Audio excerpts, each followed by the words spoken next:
ጋላ እንዴት ሀገር ገዛ ብለው ይናገራሉ እና የመሳሰሉት ነገሮችና ኢትዮጵያና አማራና ኦሮሞ በምንልክ ዘመነ መንግስት እንዲመጣ የተላተመ አንድ ህዝብ አይደለም ለረጅም ጊዜ የተዋጋ የተጋባ የተጣላ የተፋቀረ የተዋደደም አንዱ አንዱንም ያስተዳደረ ወይንም የገዛበት ታሪክ ነው ያለን ያ ደግሞ በእኛ በመሐከል ብቻ ነው አይደለም በማንኛውም ህዝብ መሐከል ይሄ ነገር ተፈጥሯል አዲስ ነገር ስለዚህ እሬሬ ዘላለም የሚያስለቅሰን ነገር የለም አንድ ሰው በአንድ ጊዜ ያሸንፋል አንድ ቡድን ሌላ ጊዜ ደግሞ ያሸንፋል ስለዚህ ዛሬ ደግሞ ማሸነፍና መሸናነፍ ሳይሆን ኦል ሳም ጌን ሁላችንም አሸናፊዎች ተባብለን በአንድ ሀገር በአንድ ክልል እንኑር ነው እየተባባልን ያለ ነው የሚያስጨሆን የሚያናደን እዚህ ማን ነው ልፍስፍስ ሰው መጥቶ የሚሰድበን ይህንን ነገር እንናገር ነው ለምን ሁላችንም የየራሳችን ተሰጥሮ ያለን የማስረዳት የመናገር የማሳመን ለህዝብ ፍላጎት የመገዛት ስለዚህ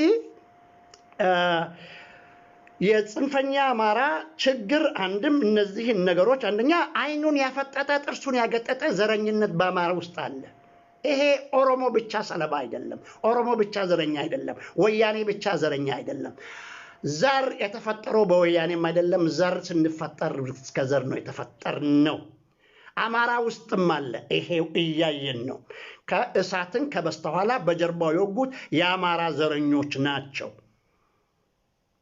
የኦሮሞ ተረኝነትን የሚነዙት የአማራ ዘረኞች ናቸው ለኔ ይሄ ነገር ቲቢን ቲቢ ብሎ እንደመናገር ነው የሚገርማችሁ ነገር ቁስልን ቁስል ነው ካንሰርን ካንሰር እያልኩ ነው የተናገር አማራ ውስጥ በጣም አስቸጋሪ የማይታረም የማይሰማ ኢብሪት የወጠረው አስቸጋሪ ዘረኛ ቡድን አለ መተንፈስ አለበት ሲፈልግ ባንዲራ ስር ይደበቃል ሲፈልግ ኢትዮጵያዊነት ስር ይደበቃል ሲፈልግ ቤተክርስቲያን ውስጥ ይደበቃል ቤተክርስቲያን የሃይማኖት ቦታ ብቻ መሆን አለባት ወንጀለኛ ማጎሪያ ቦታ መሆን የለባትም ባንዲራውም የኢትዮጵያን ባንዲራ ነው የማምንበት አሁን መንግስት የሚቀበለው ለምን ኢቮልቭ ያደርጋል ባንዲራ ከባንዲራው በስተኋላ ያለው መልእክት ነው ትልቁ ነገር ካለሩ አይደለም ይፈልግነው ካለር ልናደርገው እንጂ ምልክቱ አይደለም ችግሩ መልእክቱ ነው ችግሩ መልእክቱ ነው እንጂ ምልክቱ አይደለም ችግሩ እደግመዋለሁ መልእክቱ ነው ከባንዲራው በስተኋላ ያለው መልእክት እንጂ ምልክቱ አረንጓዴ ቢጫ ቀዩ አይደለም አስፈላጊያችን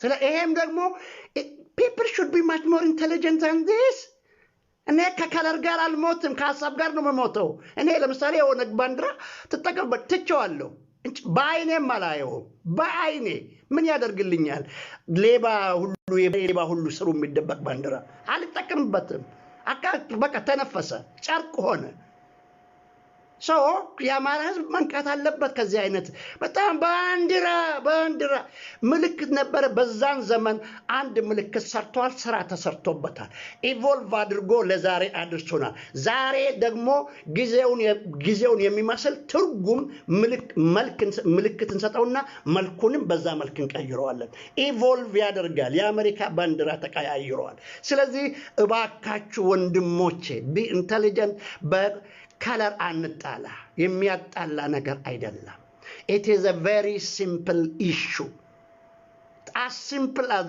that ለልሳናት ማታለያ ለአክራሪዎች ለሰበብተኞች ሰበብ አትፈልጉ የሚያጣላ ነገር አይደለም ባንዲራ ከባንዲራው በስተኋላ ያለው ሐሳብ ላይ ነው መጋጨት መፋጨት ያለብን ያንን ደግሞ 24 ሰዓት 24 ቀን 24 ወር ቤት ውስጥ ቁጭ ብለን እንከራከር ያ አብሮ ያናኑራል እንጂ ከለር ምንድነው መቀየር ይቻላል ምልክቱ ነው እንጂ ከለሩ አይደለም ከበስተኋላው ያለው መልእክቱ እንጂ ምልክቱ አይደለም ስለዚህ በባንዲራ ላይ ያለን አመለካከት for me I don't know it is very foolish እስከዛ መወጥ እኔ ጠብ ያለሽ በዳቦም ይመስለኛል አንዳንድ ጊዜ ለምን እንዲሁ በቃ ተቃርኖ ኮንትራሪያን ባይ ኔቸር የሚሉት ነገር አለ እንዲሁ ለመከራከር ከሰው ጋር ክርክር ለመቅጠም የተፈጠሩ ሰዎች አሉ ኮንትራሪያን ባይ ኔቸር ከማንም ሰው ጋር ክርክር ደስ ይላቸዋል አሁን ተከራካሪ አይደለም ግን እንደውም ምን አሁን ተናገርኩትን በሙሉ ገልብጦ አንድ ሰው ብነግረኝ እንደው ቆንጆ ዛሬ ደግሞ እንዴት ምን ያህል አሳደገኝ ብዬ ነው ደስ ብሎኝ ነው የሚሄደው ባክለ መናገር ቻሌንጅ ሶነ thank you very much for upgrade ነው ምለው ሌላ ሰው ሲያስተካክለው ዳውንግሬድ የሆነ ይመስለው እኔ upgrade ነው ምለው ሰው ሲያስተካክለኝ እና አሁን የቃረምናትን upgrade እናድርጋችሁ ይያልን ነው አማራ ወንድሞቻችን we love you ኤክስትሪሚስትም ቢሆኑ ኢቭን የኦሮሞ ኤክስትሪሚስቶች እያሳዘኑኝ እንጂ ወዳቸዋለሁ፣ እንወዳቸዋለን። በከለር አንጣላ። ሜክ ኢት ሲምፕል። ሌላኛው የወያኔ ተባባሪነት ነው። የአማራ አክራሪ እኛና አማራና ትግሬ ቢያንስ አቢሲኒያንስ ነን፣ እኛ የንጉስ ዘር ነን እና ቢያንስ አማራን ቢያስተዳድር ችግር የለውም፣ ትግሬን ቢያስተዳድር እንዴት ጋሎቹ የሚሉ አማራና ትግሬ ከበስተኋላ አንዳንዴ ይሄን አይነት ታሪክ ያወራሉ። ስለዚህ የወያኔ ተባባሪነት ነው። ሌላኛው የሀገርን በዩቲዩብ ገንዘብ መሸጥ። እንግዲህ ኢትዮጵያውያን የምትሉ ሁሌ የምታቀራሩብን አሁን ፈተና ጊዜያችሁ ደረሰ፣ ፈተና ወርቃችኋል። ኢትዮጵያ ብላችሁ እኛን ጆሮአችን እስከሚደነቁር ባንዲራ እያወዘወዛችሁ የምታስቸግሩን ከዩቲዩብ ገንዘብ እንደማታልፉ ኢሚንት ሳንጠራጠር እነግራችኋለን። It is a very great time to know who you are. ማን እንደሆናችሁ ዩቲዩብ ገበናችሁን ነው የገለጠው። በአፋን ኦሮሞ ኢሲንራ ሶቆል እንዲህ ነው የተገለበት። እንዴት ነው ሴት ቀምስ ለብሳ ቀምስ ገለበባት፣ ተገለበባችሁ፣ ዩቲዩብ ገለባችሁ። የምትሰሩት ለዩቲዩብ ገንዘብ ነው። አገር ሽጣችሁ፣ ህሊና ሽጣችሁ ኢትዮጵያ ሀገሬ ውሸታችሁን ነው። ካልበላችሁ፣ ደሙን ካልመጠጣችሁ ያንን አገር አትወዱትም። ሀገር ወዳድነታችሁ ውሸት መሆኑን ይህ ዘመን አሳየን። ጊዜ ማሳየው ምን ነገር አለ? ስለዚህ ፈተና ወደቃችሁ እና እንዳታቅራሩብን በእግዚአብሔር በጌታ ኢየሱስ ክርስቶስም ይዘናችኋል። አታቅራሩብን፣ ውሸት አታቀርሹብን። የኢትዮጵያ ሕዝብ በሰላም ይኑር። ወንጀልና ወንጀለኝነት አትደግፉ። ለወንጀል ጠበቃ አትቆሙ። ኦሮሞን በአገሩ ላይ ተረኛ ነው አትበሉት። ወንጀል ሲሆን ፍርድ ቤት ሄዳችሁ ክሰሱት። አንድ ይሄ ነው። የዩቲዩብ ገንዘብ የአማራን መንጋ መሆኑን ነው ያሳየን። እንኳን ኢትዮጵያዊ ሰውም አይደለም። ብዙዎቻችሁ አማርኛ በማወቅና ተረት በመተረት ኢትዮጵያ የለም። ኢትዮጵያዊነት ስነ ምግባር ነው እና ታሪካዊ እጅግ ስተኛ የሆኑ ትርክቶች ኦሮሞን ከማዳጋስካር ማስመጣት። ይሄን ባለፈው ጊዜ ለአንድ ዩቲዩብ ደርሶች እዚህ አስረድቻለሁ። ኋላ በኦሮምኛ ስለምናገር ጊዜ እንዳለ ድህነት፣ የድሃ መንፈስ አማራ ውስጥ የምታዩት ባክ ልንገራችሁ። አይ ቴል ዩ ኢን ፍራንክ የድሃ መንፈስ በጣም ይታይባቸዋል። በአብይ ተቃዋሚ ኦሮሞ ተረኛን የምትሉ ከወያኔ ጫጩ ተማሮች የድሃ መንፈስ የአስር ድሃ ልጅ መንፈስ ይታይባቸዋል። የድህነት መንፈስ አገር አትወዱም። ውሸታችሁን ነው። ዳቦ እስከበላችሁ ነው የበላው። ምንድን ነው እናቴን ያገባ ሁሉ አባይ። እኔ አዲስ አበባ ስለነበርኩ ይሄን ነገር በጣም በጥልቀት ነው ማውቀው። እናት አባት ልጅ ለገንዘብ ስትባሉ ምን እንደምታደርጉ we know it galban ነው የምናውቀው። ስለዚህ ይህንን ኦሮሞን የማዋረድ ሌላውን ብሔር ብሔረሰብ የማዋረድ አገር የማመስ አባዜ ሌላ አማራ ይጎዳል። ሌላ አማራ ሲጎዳ ደግሞ ማየት አንፈልግም። we have got በነገራችን ላይ እኔ በጣም የሚቀርበኝ ጓደኛ የአማራ ነው። ከወንድሜ በላይ የሚቀርበኝ ምናልባት ሲሰማ ምን እንደምለኝ አላውቅም። he loves me a lot እና 35-40 ዓመት ጓደኛሞች ነን። እስከ ዛሬም ሜዲካል ስኩል ታውቀን ጎንደሬ ነው። ግን እንደኔው ነው የሚያወራሱ። ትንሽ አሁን ሳንለያየን ቀርም መሰለኝ። ድህነትና ሙሰኝነት ኮራፕት ናቸው። የአማራ ዘረኛ ቡድን ኮራፕት ነው። ሲሾም ያልበላሽ ቻሪ ቆጨዋል። አሁን አዲስ አበባ ውስጥ ኦሮሞን ከፊት ለፊት አስቀምጠው ወንጀል የሚያሰሩት እነሱ ናቸው ብዬ ነው የምገምተው። እኔ ልደግምልህ፣ ኦሮሞን ከፊት ለፊት አቁመው ሄዶ መሬት እየገዙለት ጠጅ ያስጠጡት ክትፎ ገዝተውበት ከዛ በኋላ ኦሮሞውን ወንጀለኛ የሚያደርጉት የአዲስ አበባ ሙሰኛ ዘረኛ ልምድ ያላቸው ጩሉሌ አማሮች ናቸው። ከወያኔ ጋር ረጅም ጊዜ ልምድ ያላቸው። ስለዚህ ይህ ነገር ህዝብ እየነቃ ነው። ህዝብ እያነቃን ነው። አብረን መኖር የምንችለው በህግ የበላይነት ብቻ ነው። ስቶፕ ዜር። ምንድን ነው? በቅሎ ገመዷን ቆረጠች፣ በራሷ አሳጠረች ነው።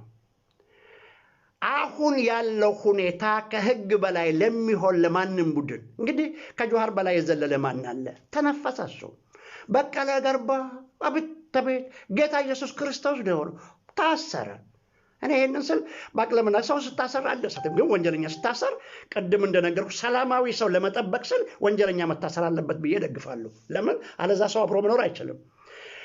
በአንድ አካባቢ ዲሞክራሲ ወንጀለኛ እንደሚያበዛ ማቃሉ። በዓለም ላይ ትልቁ እስር ቤት ያለው አሜሪካን ሀገር ነው። ለምን ዴሞክራሲ በስቶባቸው በድራግ በምን በሬፒንግ በብዙ ነገር አሜሪካ ውስጥ ወንጀል ይሰራል። ስለዚህ the highest concentration of ወንጀለኛ ያለው አሜሪካን ሀገር ነው። የዴሞክራሲ ጣጣ ነው። ስለዚህ ዴሞክራሲ ልቅ ያረጋል እና አሜሪካኖቹ በጣም ጠንካራ እስር ቤት መስርተው እኛም ሀገር ቻይና ወንጀለኛ አለ። ቻይና ደግሞ በሌላ መልኩ ነው ሰው የሚታሰረው። አሜሪካኖቹ ለቀውት እንዲጋልብ እንዲቧርቅ ከፈቀዱለት በኋላ ጋማውን ይዞ ነው የሚያስገቡት። ዲሞክራሲውን በትክክል አልጠቀም ስል ነው የሚያስሩት። ቻይኖች ደግሞ ይገድቡታል። ሰው አልደረሰም፣ ይሄንን ነገር አንሰጠውም፣ ከህግ ጋር ልጋፋ ስል ያስሩታል። ስለዚህ በዓለም ላይ አሜሪካን እዚህ ያስቀምጡት፣ ቻይናን እዚህ ያስቀምጡት። ሁለቱም ቦታ እስር ቤት አለ። እኛ ማሰር የለብንም? እኛም ማሰር አለብን። እኔ ማሰር አለብን ብዬ አፌንስ ሞልቼ የምናገረው from the medical point of view prevention is better than cure። አንድ ሰው መብት ነው ተብሎ ሜዳ ላይ ተለቆ ሰው እርጉዝ እስከሚገል ከምጠብቅ አስሬው ተሳሳትኩ ብባል ይሻለኛል። እደግመዋለሁ። አስሬው በጥባጩን አስሬው እሱ ዲክታተር ነው ብባል እመርጣለሁ። አንድን ጋጠወጥ በአገርና በህዝብ ላይ ለቅቄው ህዝብ እስከሚያፋጅ መጽሔቱን ይሽጥ፣ እሱ ሙሰኝነቱን ከወያኔ ጉቦ ይቀበል፣ እሱ መብቱ ነው ዲሞክራቲክ ራይቱ ነው እያልኩ ሰው እስከሚገደል ህዝብ እስከሚፋጅ አልጠብቅም። ስለዚህ የኢትዮጵያ ህዝብ የምታዳምጡት ይህ ነገር ለወንጀለኝነት ጠበቃ አንቁም። በኢትዮጵያ ውስጥ ህገወጥነት ከህጋዊነት በላይ ጠንካራ ነው። ይበልጥ ገንዘብ አለው፣ ይበልጥ ሰው አለው፣ ያስፈራራል። ኢንስቲትዩሽኑ ወያኔ ጥሎት የሄደው ነው። አገሩ ባህሉ ሙሰኛ ነው። ስለዚህ ህገወጥነት ከህጋዊነት በላይ ኃይል ስላለው አሁን ህገወጥነቱን በጣም ካበረታታ ነው ደካማው ይጎዳል። ሰዎች ይገደላሉ፣ ድሃዎች ይሞታሉ፣ ይፈናቀላሉ። ሀብታም አይሞትም፣ ገንዘብ ያለው አይሞትም፣ ባለስልጣን አይሞትም። የሚሞተው ድሃ ነው። ስለዚህ እኔ ከድሆች ጋር ነው። አይ አም ዘ ማን ኦፍ ዘ ፒፕል። ስለዚህ አክቲቪስቶች፣ ዶክተሮች፣ ፖለቲከኞች ታስረው ህዝብ ደህና እንደሆነ እፈልጋለሁ። ግን ስታሰሩ በትክክል መስራታቸው መረጋገጥ አለባቸው። ያንንም ሲያደርግ ደግሞ ፖሊሱም የዛ ያህል ብቃት ያለው ሊሆን ይገባል። ይሄንን ስናደርግ አገር ይኖረናል። አለዛ አገር እየጠፋ ነው ያለው። ይሄ ነው። በአማራ በኩል ችግሩ ከዚህ መነጫል ባይ ነኝ። የደቡብና የደቡብ ወያኔ የደቡብ ህዝብ እንግዲህ በኤክስትሪሚዝም አይታወቅም። ባቅ ለመናገር ከሆነ በጣም ትሁት ህዝብ አክባሪ ወገን አክባሪ ነው። ከየት መጣ ሲባል የጆሃር ተጽዕኖ፣ የጆሃር የመንጋ ፖለቲካ ተጽዕኖ፣ የወያኔ ብሬን ዋሽንግ እና በኦሮሞና በአማራ መካከል ጽንፈኞች ኦሮሞን በማውረዳቸው የወላይታና ጽንፈኞችም ኦሮሞ በአብይ ላይ ከተነሳ ኦኬ ተመልከቱ። ወላይታ ጽንፈኛ ከየት እንደመጣ ልንገራችሁ። ኦሮሞቹ ራሳቸው መሪያቸውን እያዋረዱ ነው። በዛ ላይ የአማራ ጽንፈኛም ጨምሮ እያዋረደው ነው። ስለዚህ ኦሮሞም የራሱን መሪ የራሱን ታላቅ ሰው አዋርደዋልና እኛ በተጨማሪ ለምን አናዋርደውም ብሎ ለወላይታ ጽንፈኞች ከወያኔ ጋር በመተጋገዝ ይሄ ለኦሮሞ ንቀት ነው የተፈጠረው። ባቅ ለመናገር ከሆነ they have never been known to be activist በመሆን አይታወቁም። ስለዚህ ይህ ኦሮሞን በማሳነሱ በአብይ ላይ የመጣ ጠባሳ ነው እንጂ ደቡብ ህዝብ እንዲህ አይነት ባህሪ አልነበረው። ይህንን ካልኩኝ በኋላ ወገኖቼ በኦሮምኛ ያልኩትን ለማለት ሞክራለሁ። በኦሮምኛ ምንድነው የሮ አማ አራ ኦኤምኤን እረቲ ኡመኒ ሆገኒ ግሪሳ ወሪ አንቲ ሶሻል ቢሄቪየር ቀበኑ ማነ ሂዳ ኢትዮጵያ ባየታ ጅራ ጀዱ ሄዳማን ኢትዮጵያ ከሰቲ ባየታ ጅራ ጀዱ አንሲ ያድን ጀራኩን ስሪ አንጀዳ ሂዳማን ኢትዮጵያ ከሰቲ ባየቴራሲ ባየታ ጅራሲ ከዳውልሌ ባየቹ እንደንዳም Garuu Itoophiyaa keessatti maaltu godhame? Itoophiyaa keessatti wanti godhame sagaleen ciccitootaa waynim afaan Ingiliffaan extremist yookiin afaan Amaariffaadhaan tsinfanyoች warri jedhamu ciccitoonni warri sababa hin qabne warri jibbaarratti hundaa warri nu malee aangoon jedhan warri aangoorra ta'anii biyya saamuuf wal saamsisu gosa wal saamsisu barbaadani yoo aangoo qabaatan malee Itoophiyaan baduu qabdi warri jedhanu yeruma hunda ummata tokko birri 50 erganii ijoollee hiyyeessaa karaarra ciistu. Irrasini deebi'a ijoollee hiyyeessaa karaarra ciiftu birriitti kennanii yakka dalagsiisu. Ijoolleen kun yogguu yakka dalagdu yookiin ni duutii yookiin ni hidhamti. Kan yakka dalagsiisu eenyu jechuudha? Diyaaspooraadha. Maaliif dalagsiisu jechuudha? Abiyyi nama hidha jedhu. Abiyyi nama ajjeesaa jedhu. Kun maal jechuudha? Mootummaa tokko yoo saba guddaa taate saba gaarii hawaasa taate jabeenya isaa gargaaraa dadhabbii isaatti qeeqxa malee akka mootummaan tokko yakka dalagu naman gorsitu naman kakaastu yakka promoting gootu. You can't promote criminality as a politician or as a political group. Kanafu even if anybody, any group, international mediators would come to try to be involved in a diaspora politics as it is, and when they see that they are promoting violence in Ethiopia, no mediators would be talking on their behalf. They would say these people should be tried. Namni yakka biyya tokko keessa taa'ee biyya tokko irratti geggeessu yoo sadarkaa addunyaatti illee amma jarri afaan Ingiliffaa isaanii dippiloomaatotatti mataa jiru. Loobii goona jedhanii birriis baasaa jiru. Namni siyaasaa beeku bara kana Oromoo diyaaspooraa amma dubbii balleessaa jiru warra nama ajjeesaa jedhee birrii baasu ragaadhaan mirkaneessuun waan jabaa hin taaneef nama balaa biyya keessatti geggeessaa jedhu diploomaatiin addunyaa tokko bira dhaabbatee maanguddummaa jaraaf haasa'u hin jiru. No diplomat would stand with a violent group and negotiate it with the government. Any violent person, the very place they would negotiate is in the court of law. Kanafi siyaasaa ijoollee, siyaasaa girrisaa, siyaasaa warra salphoo, siyaasaa warra gosa lama keessattuu gosa Wallagga keessaa nama rakkisu. Horro gosa Arsii keessa wallaalummaadhaan waggaa 30 ol yakka dalaguudhaan muuxannoo qabu dhaabaa Adda Bilisummaa Oromoo nu maqaa isaatiin hidhamne hin barbadeessanii caccabsanii gandatti galchan. Wanti jarri tuqan hulli ni bada, ni ajaawa, ni xuraawa. Kana diyaaspooraatti ergi godhanii booda biyya galanii biyyatti illee waan jiru balleessanii nama ajjeesuu jalqabani. Akka gootummaatti goota jedhamanii biyyatti fudhataman dogoggora ture tokko. Gootummaan jarri godhanii biyyatti galan hin turre. Dogoggorri sun sangaan qalamuuf miti, re'een qalamuuf hin qabdu. Amma yogguu laallu jechuudha. Maaliif jennaan balaa fuudhanii biyyatti galanii biyya nagaan jiraataa turte, biyya safuu qabaataa turte, safuu dhorkanii sabaaf sablammoota walitti buusuudhaaf Oromootti buusanii kunoo nullee ibidda tufna teenye. Maal jennaan rakkanne, itti dheebonne, itti banne, itti beelofne wanti kun isaa badu arguu hin dandeenyu yogguu immoo haasofnu sodaa tokko malee waan arginu haasaa jirra. Qabsoon Oromoo qabsoo yakkamtootaa ta'eera. Qabsoon Oromoo diyaaspooraatti horiitti jijjiirame ilaala waan OMN godhu. Waan social meediyaan Facebookii godhu, YouTube irraa waan mee dhugaa tokko nama himu argaa Abiy Nafxanyaa hima tokko nama tokkoof ibsuu hin danda'an. Kanaafuu siyaasaa Oromoo yakkatti galchan, dubbii horiitti galchan, paaspoortii baqataa godhan. Ananiyaan eessatti nurraa qaba? Maal nurraa qaba ananiyaan? Maal godha OMN irraa?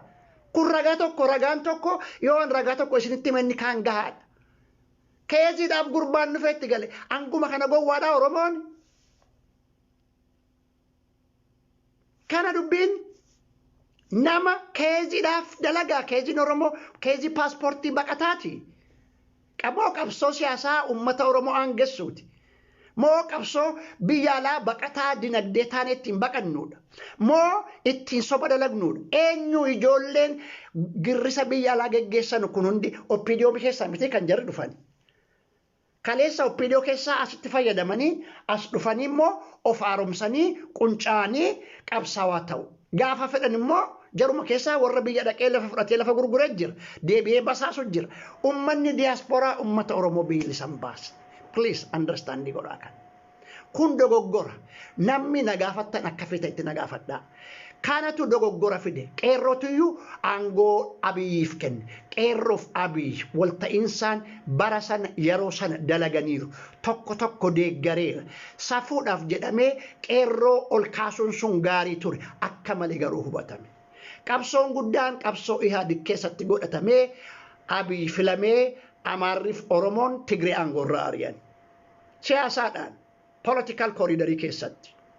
Kana kanaan jijjiire. Sana malee namni wayyaaneetti siqu tokkollee hin turre. Eertiraadonni wayyaanee aangoorraa buusuuf qabsoo godhan hin dadhabani. Amaarri qunca'e aangoorraa buusuu dadhabe. Oromoon hin quncaate irraa buusuu dadhabde. Booda Abiyyiif dammaqee fayitu buuse. Kun haqa. Kanas ogguun isitti himu dhibeen kun qusiliidha, dhibeen kun TB'dha, dhibeen kun kaansari jedhee isitti himaa jira. Salphisee waa tokko waan hin dhoksuuf hin qabu, waan irra dibuuf hin qabu. Warri kaan irra isinii dibu. Maaliif jennaan aangoof jedhanii isin sobu. Aangoof jedhanii irra dibu. Medical knowledge would never enable you to cheat the public. Barnoonni fayyaa akkati hawaasa sobdu sin godhu. Safuu qaba, dhugaa qaba, akka baratte haasofta. Nama narrabsitu, namallee akka malee hin gorsitu. Kanaafi an akka malee nama hin gorsu. Namni yoo naa bilbilee namni nama mormuu hangan danda'een obsa hangan ni mataan dhukkubsutti. Maaliif jennaan tireeningiin keenya dhaqii nama sobin jedhu. Girrisatti fayyadami nama si gadi barsiisi. Yoo dhukkubsate gad barsiisi. Yoo beela'ee nyaachisi. Yoo dheebotte obaasi. Yoo mataan dhukkubee maqaa qoricha mataa laalaa kenniif. Yoo inni dabtarii dhabe dabtarii bitiif jedha malee sobiiti nama guluuf hin jedhu. Kanaaf Oromoo iyyaalli eegee ofirraa kute kun hundi dubartii irraa sabbatarraa birrii hiikkataa jirtu. Dubartii hin beekne ijoolleen durbaa karaarra ciiftee qabsaa'uuf gooti hudduu sii mul'iste. Kanaas Oromoon kana dubartiin Oromoo safuu malee karaarra ciistu. Dhaqanii dhiira wajjin karaarra ciisuudhaa qabsaa'uun ani dubbii qabsoo dubartootaa kana yoon qabsoo keessatti waan hin mana hidhatti argeef waan hin gaara keessatti hime waa hedduu tiksilaa gadi baati. Safuu sana garuu isin irraan diigu. Ammallee dhuftanii karaarra ciistanii Oromoo qaansitu.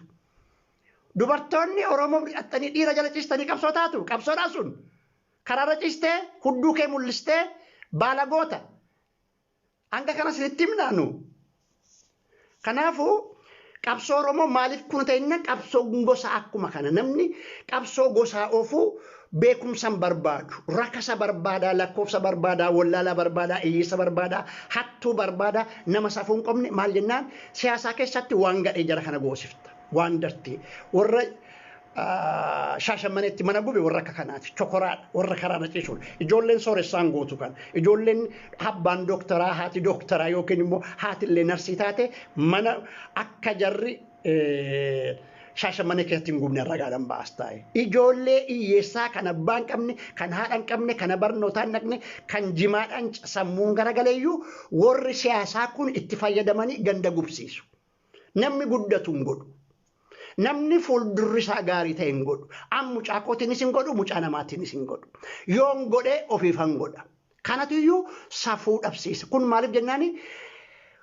Tokkoffaa namni ofiif gaarii yaadu namaaf gaarii yaada. Namni mucaa isaatiif gaarii yaadu mucaa namaatiif gaarii yaada.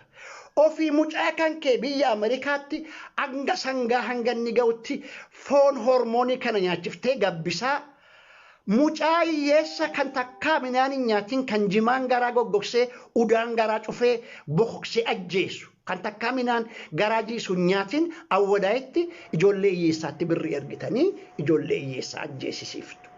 Kun bilisummaa hin fidu, cubbuu fida. Kanatuyyuu Oromoo tuffachiisaa jira. Warri kun warra waltalii gumiti jettan.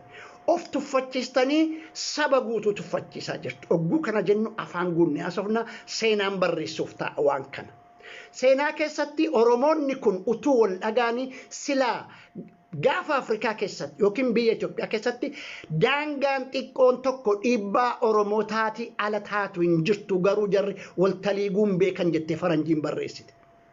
Sanayyuu arra nurratti dhugoomsitan. Abiyyiin xiqqeessitan. Ofiif xiqqaattanii. Sila viidiyoo tokko dalagaan ture. Sheekh Abdul Majid wajjin Oromoon jaarraa abbaa gadaa gaafanni lubbuun jiru itti duule jaarraa abbaa gadaa nama jabaa ture oromoon gaafa waaqoo guutuu jiru itti duule waaqoo guutuu nama jabaa ture anamman qorachuu jalqabe dur olollisuun ana huballeessee ture oromoon leencoo lataatti ni duule oromoon amma biyyitti duulaa jira namoonni kun oggulaallu namoota seenaa oromoo keessatti siyaasa keessatti jajjaboodhaan as ba'anii saba kana tarkaanfachiisanii haala inni arra jiru irraan ga'an oromoon namoota isaa gaafa du'an itti fayyadamaa kan du'e faarsaa kan du'e faarsaa kana jiru immoo abaaraa keeziidhaaf itti fayyadama nan qara'e waan isin jaarraa godhe arargeen ture na sobuu hin dandeessan waa'ee waaqoo waan arsiin waaqoo godhe salaamataa fudhachuu diddan jedhan salaamataa harka fudhachuu diddan jedhan waaqoo ittanii iyyitan kun kijibdoon jaarraa waan harargeen godhe natu beekanattuun himinaanu achin ture kanaaf yaruma hunda ummata saba isaatti duulu jabaa isaatti duuluun arge paaterniin arge jaarraarraa kaaseeti waaqorraa kaasee leencorraa kaaseen abiyyitti fide paaterni tokkoon arge paaternichi waa wal fakkaatu kanarraa girrisa immoo iyyaala eegee ofirratti nyaate kan sabbata dubartiirra hiikkatu kan akka Jawaar kan akka maqaashii dha'uu hin dandeenye warra alaa kana hooggana godhatti maaltuyyuu nu tuqeen jedhe kan kashlabbeen nu ooftu kan namni guddaan nu oofuu dadhabe kun maaltuyyuu nu keessa gale eessaa dhufe of gaafadha gaafii hamaadha kun kashlabbeen bakka jirtutti kan eegee ofirratti nyaate iskoolaarshiippiidhaan kan dhufe kan gaafa bara amaarri aangoorra ture bisbis gaallaa nuun jedhu tuyyuu arra nu oofa OMN irraa dhaqaa laalaa kashlabbootatu oromoo sammuudhaan dhaabee jabaa jaraa Tigree maqaleetti ari'atti duulaa jirtu Tigree jala yaatanii gadhummaa keessaa gadhee daangaa hin qabne tisiisummaa kun seenaa keessatti ani seenaa barreessaa miti dhugaa sa'uudhaaf garuu namni kamuu wanti kun ni barreeffama oromoon way nyaatee hooggana jaraa jabaa dhiirarra kan warra Tigrootarrellee jabaa warra Amaaraallee jabaa warra Eertiraarrellee jabaa nama Abiyyi jedhamu dhufee xiqqeessanii salphisanii kan biraallee karaa jarri cabsaniin itti ce'ee nama guddaa xiqqeessaa ba'an ummanni kun seenaarraallee hin barannitu barreeffama kun warri xiqqaan warri waa tokkollee dalaguun taane kan lolaan injifan kan yoo loleen injifan kan yoo morme nama namansiifne kan yoo baratillee naman caalle kun maalumaaf bakka deemu hundatti jabaarratti duula maaliif duula jabaarratti maataa yoo jabaa jala deemne jabaan yoo dura kee jiraate jabaan jireenya ishee laaffisa amma jabaan yoo jiraate namni yuunivarsiitii barata yookiin immoo ministeera taata yookiin barataa taata yookiin iskoolaarshiippii argata isa jalatti barattee atillee isa caaluuf teessa maali naafin kun maal luufida maaltuyyuu sinfanyaa amaaraa oromoo arrabsiisaa jira wala fixanuu jedhaa jiru eegaalaal wala fixanuu ama oromoon kun wala fixu walitti dhiisaa jajjabeessaa abiyyiin illee jabeessaa oromoo seekaan illee jabeessaa warra kuttee gaafa siin dachee qobaattan bistuyyuu nu lafa fudhanna jedhaa jiru kana dalagaa jiru waan isin nafxanyaaf jettan isintu nafxanyaaf dalagaa jira waan nafxanyaan silaa godhuyyuu isin nafxanyaadhaaf godhaa jirtu wallaaluma keessaniin xiqqummaa keessaniin salphummaa hedduun keessan immoo OPDO keessa turtan kanaaf of shakkitu gaan dargii jalatti warra ilkaan cabsate cubbuudha kanaaf waan of shakkitanuuf bakki isin dhaabbatan hundatti of shakkitu kanaaf yakkamtummaan karaa kibbaa isa dhufennaan akkan sila isiniif ibseera kanaafuu mana hidhaa keessa yoo hidhamaan baay'atee isiniin ajaa'ibin kun soo girrisniif mangaaf wayyaaneen walii galanii mootummaa irratti akka manni hidhaa guutu akka namni hidhame baay'atu akka mootummaan balaaleffatamu akka Abiy Zakiiler jedhamu akka Abiy Maastar waggaa 20 siin bituuf ta'a kan hin shakkinaa rabbi yogguu si jabeessuuf deemu aduwwisti baay'isa ootoma kan mortu moruu kan horu hora kanaafuu kana jabaati isin qabatee isin gadi dhiisu seera qabaa heera qabaa dandeetti qabaa addunyaa deeggaree ummanni Itoophiyaa heddumminni isaallee hin callise malee hedduutu deeggaraa jira. Amaarota eegalee Tigrota eegalee Oromoo jajjabaa eegalee kanaafuu nu salphisaa jirtu malee wanti isin jijjiirtan hin jiru. Maal jennaan simbirattuyyuu baharatti fincaane innaan namichi maal jedhee sumatuyyuu hudduu kee agarsiifte malee fincaan kan kee bahara homaan godhu jedhe. Ati baharatti fincooftee fi hudduu kee irraa soqoltee agarsiifte malee bahara kana atitti fincooftes dhiiftes jijjiirama tokkollee hin fidu fincaan kee jedhe. Kanaafuu waan of taatan of soqoltanii karaarra ciistanii agarsiisaa jirtu malee waa tokko hin fiddanu. Saamichi keessan dogoggorri keessan yakki keessan bakka isin fundraising godhatanu namni riippoortii nutti godhaa jira. Moobaayila kana keessa sagalee keessan hin qabu bakka isin fundraising gootanu Minesootaadha nin qaba. Maal jennaani ganaa poolisiidhaan isin hordofna. Maal jennaan biyyuma sana keessatti yoo isin dhaxxanii loltan immoo akka isin rukunnu yoo isin dhaxxanii loltan ilma hiyyeessaa garuu lamuu ilma haati qoraan baattee guddifatte birrii keessaniin ergamanii inuma ajjeefamne abadan. Dhaqaatii ilmaan keessaniin lolaa dhaqaa ofii keessaniin lolaa yoo sana gootan immoo akka isin rukuta waan hin jedhe kanan deebisee nyaadha jecha koo kan. Dhaqaa godhaa ofii keessaniif dhaqaa mucaa keessaniin godhaa dhaqaa warra keessaniin godhaa dhaqaati nama jaallattan keessaniin godhaa yoo sana gootan ani isin hin mormu. Garuu ilmaan hiyyeessaa ilmaan takkaa midhaan hin nyaatin ilmaan takkaa bu'aa isin tuyyuu maqaa Oromootiin nagadee biyya alaatti bahee jireenya gaarii jiraate Oromoon biyyaa waa tokko bu'aa Oromoo isintu arge. Gatiin Oromoo isinirra jira idaa Oromoon isinirra jira isintu maqaatti fayyadamee utuu takkaan qabsaa'in utuu nama siyaasaan ta'in ijoollee lakkaawatee biyya alaa bahee ittiin gabbate malee Oromoodhaaf Oromummaan omaan goone qabsoodhaanis omaan goone. Amma carraa banamte kana Oromoo jalaa hin gubinaa. Oromoon nagaan haa jiraatu wanti kun waldura nu dhaabaa akka kootti akka yaatti namni naan mormuu danda'u na yaamee sibsabaa keessatti Jamaal nuuf ibsi jedhee haasa'uu hin danda'a naan mormuu hin danda'a. Garuu hakki isin argaa jiru waggaa 30 dhoqqee keessa gangaladhee arge. Loltummaan qabdan haqa naasoftan yoo balaan jire wal kennitanii dabartu sobdanii dabartu.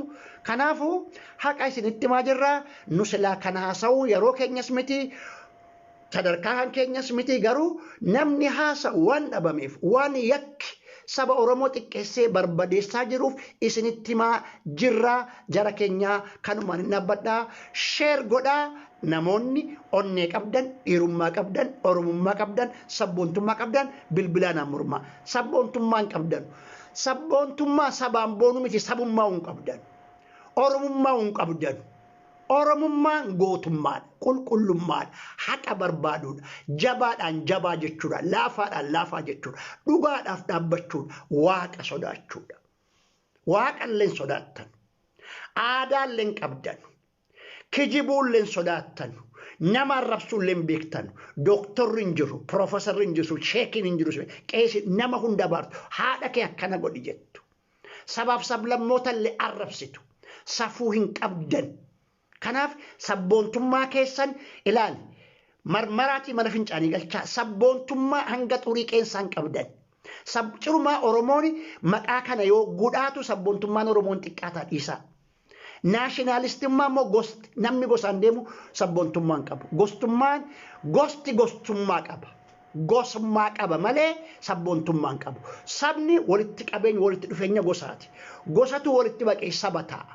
Sabboontummaan baqxee yogguu saba akkana waliin deemu tokko taatu malee keessa gosaan deemnaan arsummaa qabaachuu maltu wallaggummaa qabaachuu maltu ilummaa qabaachuu qabdu jimmummaa qabaachuu qabdu yookiin immoo shawummaa fa'aa qabaachuu qabdu malee yeroo ammaa sabboontummaa nuyi warra si mormaa jiru warra dhugaaf dhaabbatee deeggarsi tokko malee birrii tokko malee nama tokko of cinaadhaa utuu hin dhaabin bu'aa tokko malee nu warra Oromootu salphate jedhee si mormaa jiruutiyyuu sabboonaadha. Sabboonaadha jennaanu rasaasa kan akka rasaasaa dhuka'uudha nu warra akka rasaasaa dhuka'uudha sabboonaa keessa dabarre warra morma keenya kenninuudhaaf saba keenyaaf kabaja saba keenyaatiif abbaa fedhe wajjin mormin. Isin sabummaa Oromoo biraan geenyee arsummaa beektu isiniin jedhe yookiin arsummaa sana beeku nammaa immoo arsummaa sana kan beeku waa qofa ture. In beektanu sana'u arsummaanuu guddaa manguddummaa beeka. Safuu qaba arsummaanuu. Gosuma keessa kan sanalleen qabdan yookiin kan barnootaan qabdan yookiin kan gosaan qabdan yookiin wanti sin sodaat wild jedhama. Wild liq adiyyoo aada dhabeeyyii baalagee abbaan qabni haadhan qabni yebarandaa lij waan jedhan jirristu. Profeesarri keessan dooktarri keessan xiqqoo salphoo kan midhaan nyaachuuf dhalatte kan qalbiin isheen hin quuqne. Kanaafuu dubbii kana alalchaa sabboontummaa hanga xurii qeensaa ilaal fuula keessaniif maqaa keessaniin kottaa miyoo sabboonaa taatan morma keessan kennaa. Fuula keessaniif maqaa keessaniin feesbuukii baafadhaa. Yoo dhiira taatan kana dubbiin fuula keessaniif maqaa keessaniin kottaa nu mormaa. Ani maakelaawii koomiteetu na arrabsaa ture yeroo darbe nama tokko jirti nama gaafa re'ee fakkaattu tokko jirti annama guddaa jedheen kabaja dur. Lakkaa waan qallaalii salphoo gosaati.